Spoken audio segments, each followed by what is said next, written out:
Brian Musa and Michael Charamba returned to haunt Highlanders Football Club with 2 early goals that all but sank Highlanders to their first defeat of the season, although the result leaves Boso still perched at the top of the log standings.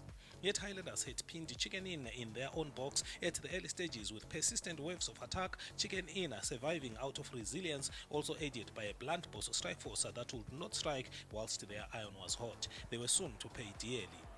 Highlanders were caught on a counter after they had invested numbers in search of that much-needed opener, and believe it or not, Brian Musa picked the ball from his own half to be accompanied as he raced all the way towards the edge of the Boso box, and with the home defense backtracking, Musa took his chance to strike low and beat keeper Errol Sibanda via the near post. Within 8 minutes, the Gamecocks were 2 up after what looked a routine back passer to keeper Sibanda ended with the Boso goalminder playing a blind passer to, of all his opponents, Michael Charamba, who obliged with a low shot to the near post, and suddenly the home side had a mountain to climb. The match could have been over as a contest 4 minutes later had Malvin Water played to the whistle and not judged himself offside after being played through by George Majiga. The near side assistant appeared correct to have played him on, and Water knows he had sent a golden opportunity begging. Yet Boso did not bury their heads in the sand. They kept digging, only to strike hard rock when Prince Ndlovu's shot was spilled by Chicken Inn keeper Donovan Bernard, but it will be gold after Joseph Tulane and Makinono Mshore piled up in a tussle, Divine Mindirira picking up the loose pieces to lay for Linoth Chukua, who sliced under a diving Bernard, and the game was on fire.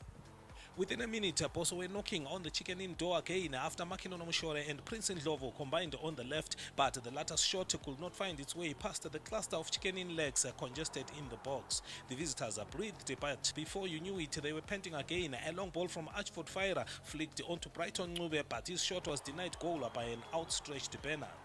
Without doubt, Chicken Inn were being made to work overtime, yet to their credit, they were present for the shift, and such was their resilience much as Boso came close, like a minute before halftime when Chikua's header sailed inches over the bar. A miss is as good, or is it as bad as a mile?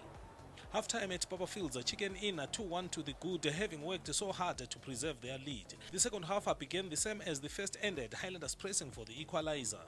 Whilst the Boso had been intense in the first half, Chicken Inn had been resolute, and it is their belief and attitude to work hard that kept them just a nose ahead of their marauding opponents.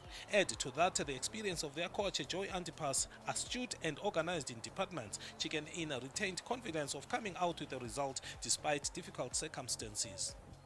In what could have been a replica of the Gamecocks' opening goal, Linoth Chukua almost caught Chicken Inn keeper Donovan Bernard via the near post, but by contrast to his counterpart, Bernard produced great reflexes to parry Chikua's shot away from danger.